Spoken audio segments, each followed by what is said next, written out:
बिस्मिल्लाहिर्रहमानिर्रहीम। Welcome to dream achievers by Mohammad Adnan.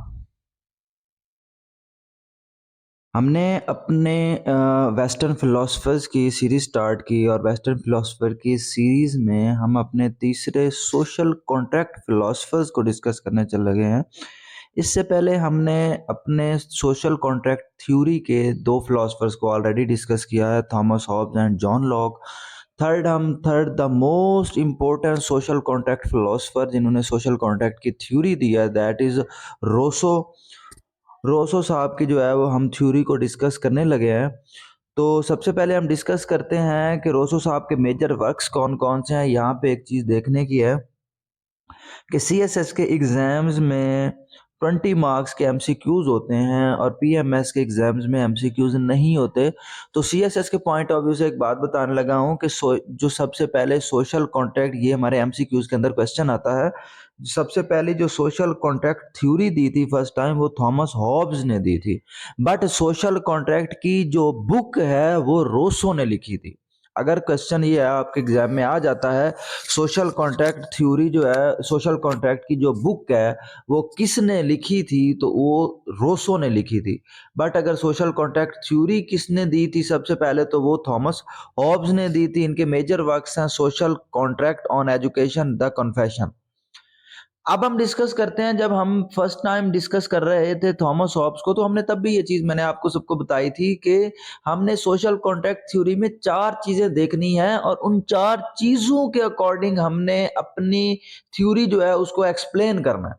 One is human nature, second is law of nature, third is state of nature, fourth social contract. अगर हम Thomas Hobbes को discuss करेंगे तो भी यही चार चीजें होंगी, जॉन लॉक को डिस्कस करेंगे तो भी ये चार चीजें होंगी, और रोसो को डिस्कस करेंगे तो भी ये चार चीजें होंगी।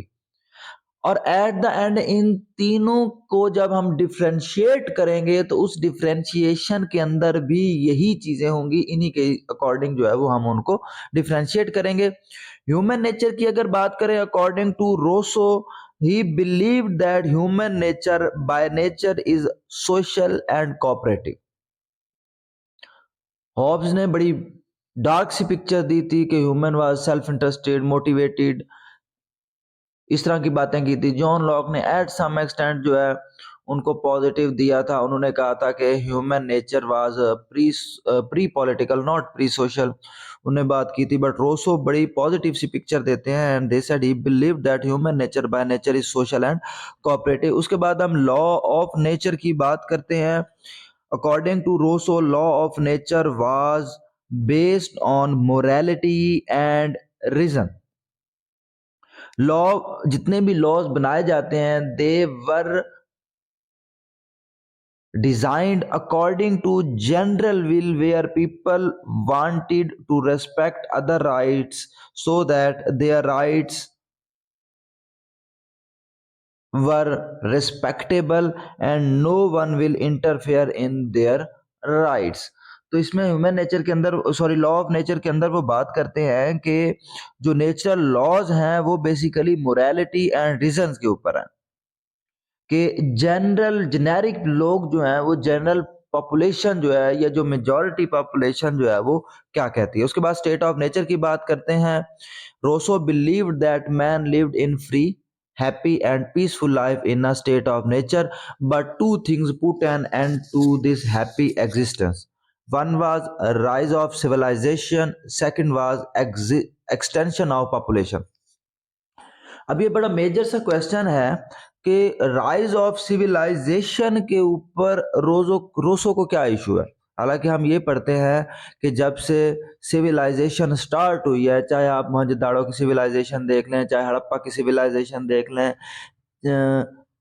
चाहे आप कोई भी सिविलाइजेशन उठा, इराक की मेसोपोटामिया की सिविलाइजेशन उठा के देख लें, तो उस पर तो ये बात की जाती है कि सिविलाइजेशन डेवलप होने से ह्यूमैनिटी की डेवलपमेंट स्टार्ट हुई, प्रोग्रेस स्टार्ट हुई। बट रोसो ये बात करते हैं कि with the passage of time, जैसे जैसे सिविलाइजेशन इंक्रीज हुई, लोगों के अंदर private property, good life and जो पावर की रेस थी वो स्टार्ट हुई। और जैसे जैसे ये रेस बढ़ती गई सिविलाइजेशंस की डेवलपमेंट के बाद, जैसे जैसे ये रेस बढ़ती गई, वैसे वैसे जो है वो ह्यूमैनिटी जो है वो फर्दर करप्ट होती गई। और जैसे जैसे वो करप्ट होती गई, वैसे वैसे वो जो पीस था, इक्वालिटी थी, freedom of state of nature were gone replaced by war, murder, disputes and inequality in access to resources. अगर हम इसकी एग्जाम्पल ले लें, इंडस वैली सिविलाइजेशन को उठा के देख लें। इंडस वैली सिविलाइजेशन डेवलप हुई, उसके बाद डिफरेंट प्लेसेस को जो लोग थे, जो डिफरेंट प्लेसेस से आए और उन्होंने जनाब सिविलाइजेशंस को करप्ट किया। प्राइवेट प्रॉपर्टी का कॉन्सेप्ट डेवलप हुआ कि हम हमला करेंगे, अटैक करेंगे, और अटैक करके जो है वो दूसरों की जो स्टेट्स हैं, जो कंट्रीज हैं, जो लैंड्स हैं, उनके ऊपर हमला करेंगे और उनके जो रिसोर्सेज हैं उनको लूट करेंगे। तो ये सारी चीज़ें सिविलाइजेशंस की डेवलपमेंट होने के बाद स्टार्ट हुई।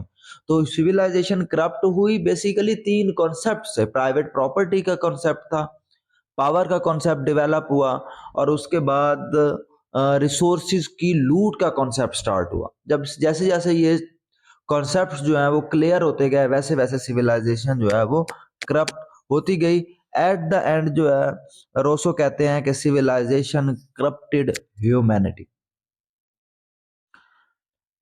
On these above reasons Rousseau were gone to the contract that was called social contract।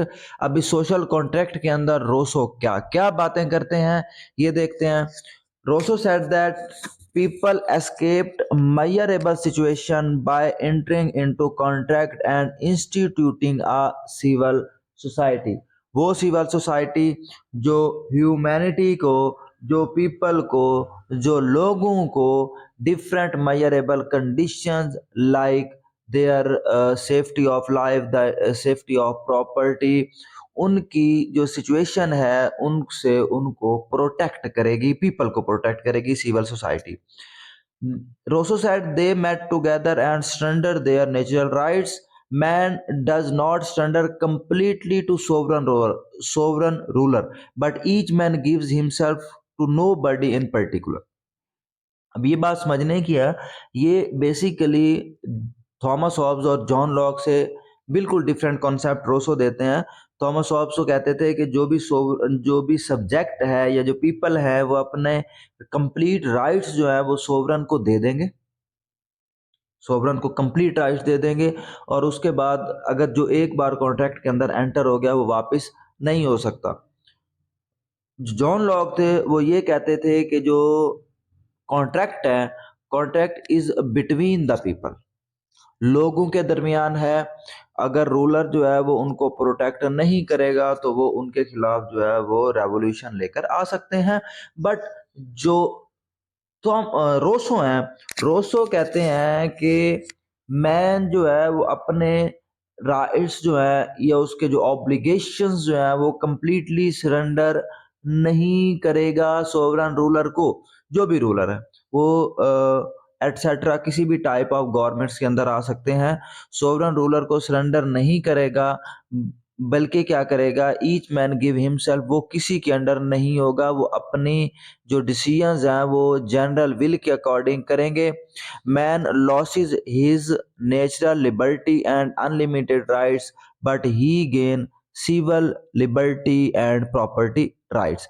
In short he gives himself to all and give himself to none. इसका मतलब क्या है कि उसने अपने सारे राइट्स दे भी दिए और सारे राइट्स नहीं भी दिए। नहीं भी दिए का मतलब ये होता है कि उन्होंने जितनी राइट्स दी हैं उसके बदले में उनने उनकी सेफ्टी भी ले ली है। People surrender their liberty to sovereign general will and retain it as a member of society. इसके बाद रोसो का एक और कॉन्सेप्ट है, रोसो ऑन इन इक्वालिटी।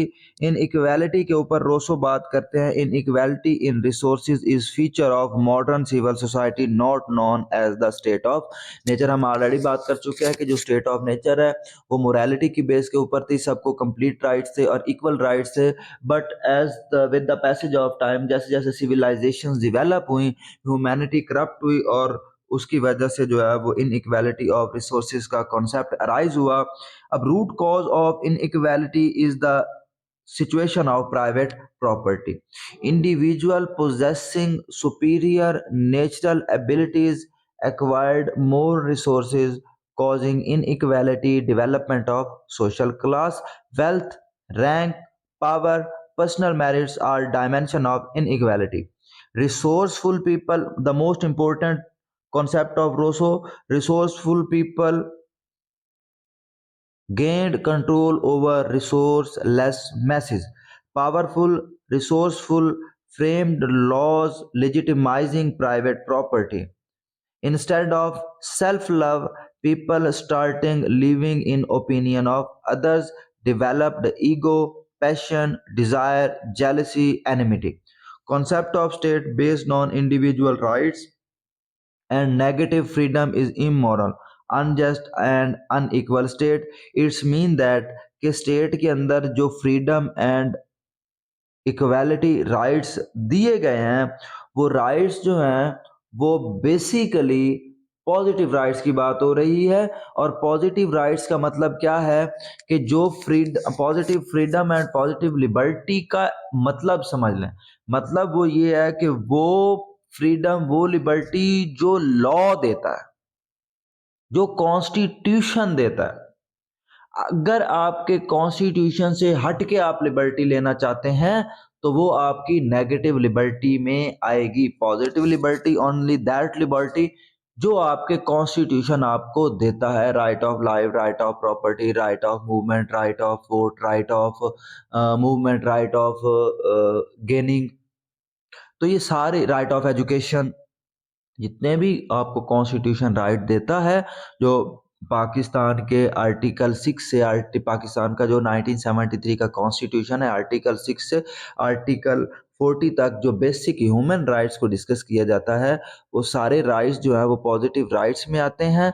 और इसके अलावा जितने राइट्स होंगे वो आपके इससे जो कॉन्स्टिट्यूशन, चाहे वो राइट्स सही भी होंगे बट अगर वो राइट्स कॉन्स्टिट्यूशन में नहीं होंगे तो वो आपके नेगेटिव राइट्स में कंसीडर किए जाएंगे। उसके बाद रोसो का कॉन्सेप्ट है general will. The most important concept Rousseau की थ्योरी का, सबसे इंपॉर्टेंट कॉन्सेप्ट जनरल विल का, क्योंकि रोसो की जो सोशल कॉन्ट्रैक्ट थ्योरी है उसका ये कॉन्सेप्ट बाकी दोनों से डिफरेंट है। Rousseau said that his contract created a moral and collective will called general will. It was for common good and good of individual, मतलब जो कॉमन लोगों के लिए ठीक होंगे, नॉट फॉर एवरी इंडिविजुअल। जो कॉन्स्टिट्यूशन बनाया जाता है वो जनरल पीपल के लिए बनाया जाता है, not for any individual person. तो इंडिविजुअलिटी उसके अंदर नहीं होगी, और अगर वो कॉमन के लिए सही होगा इसका मतलब वो इंडिविजुअल्स के लिए भी सही होगा। और इस बारे में रोसो के एक बड़ी कोटेशन सी है, that is there is a great difference between the will of all and general will. The will of all is the common interest, while general will takes an account in the private interest. तो उसके बाद वो different will की types भी देते हैं Roseau साहब। वो कहते हैं फर्स्ट इज रियल विल और ट्रू विल। ये क्या होती है? Will of higher self rational authentic virtuous, जिसे हम ट्रू विल कहते हैं। उसके बाद second will is actual will, will of lower self. Third is private और individual will, that reflect self interest of one individual. Next is corporate will, that reflect self interest of a group. And fifth is general will, that is the collective will of political community. अब general will basically होती क्या है?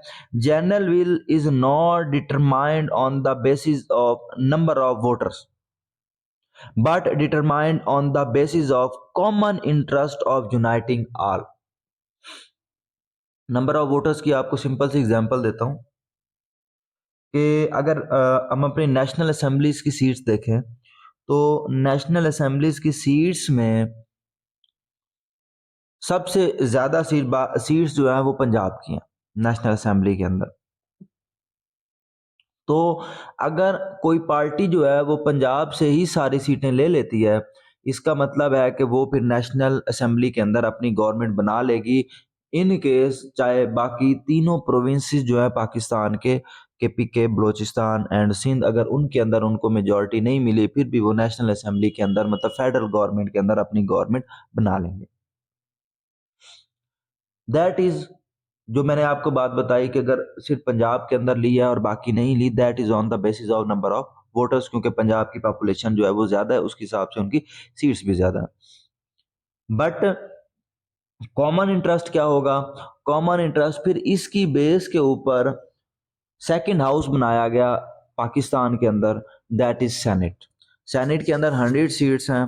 100 seats के अंदर जो है वो जो सीट्स हैं वो on the basis of provinces दिए हुए हैं, 25 25 25 25 25 पंजाब की हैं, 25 सिंध की हैं, 25 के की हैं और 25 ही बलोचिस्तान की हैं।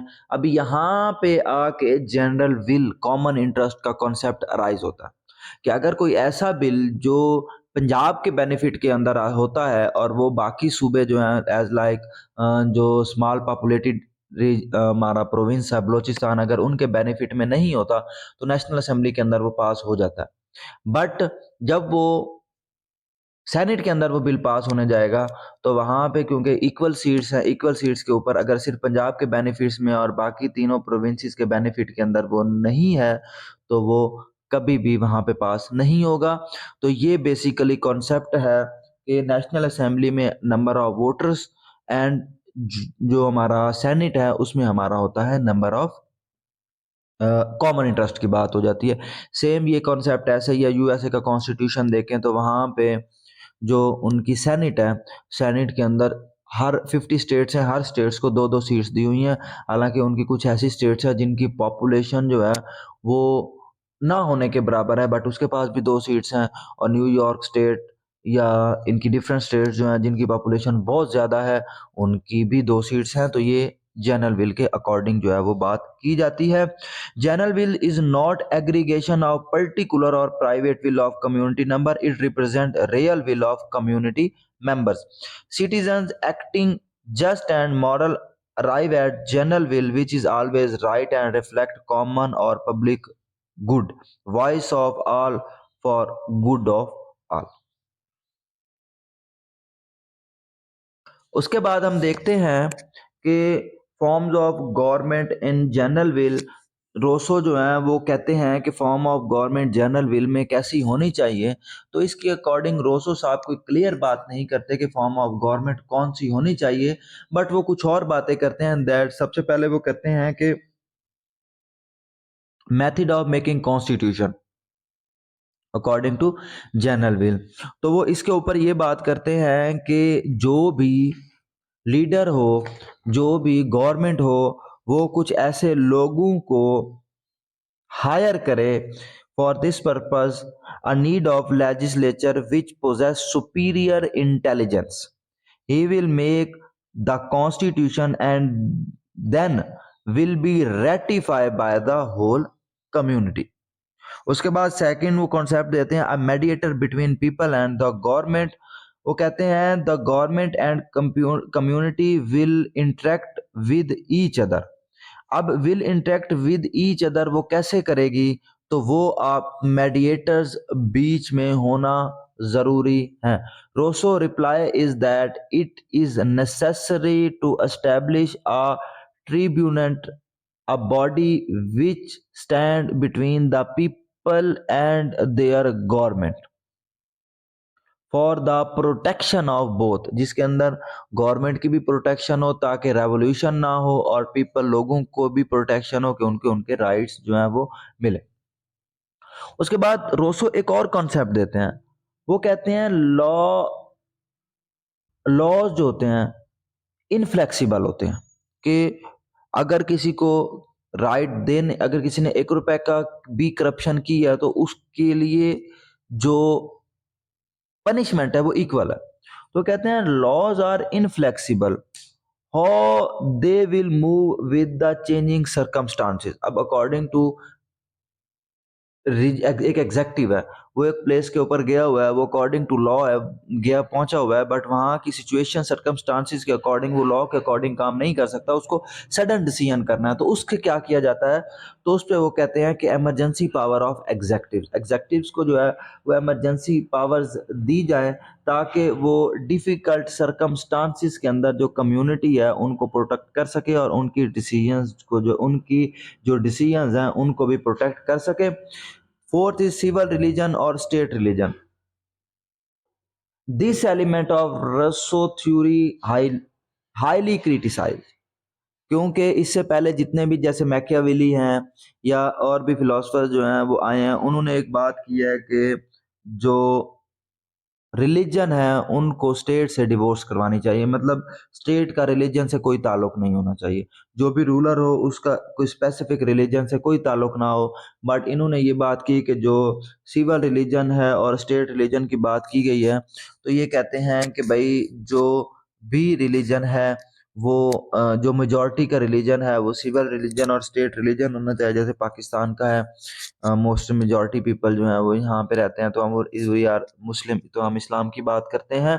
उसके बाद role of legislatures under the general will, तो इसके ऊपर खैर हम पहले बात कर चुके हैं, लेकिन हम इसके ऊपर फर्दर रिपीट बात करते हैं। तो उसके ऊपर बात करते हैं कि legislature role of under general will, तो दो तरह के रोल हैं, one is liberty, second is equality.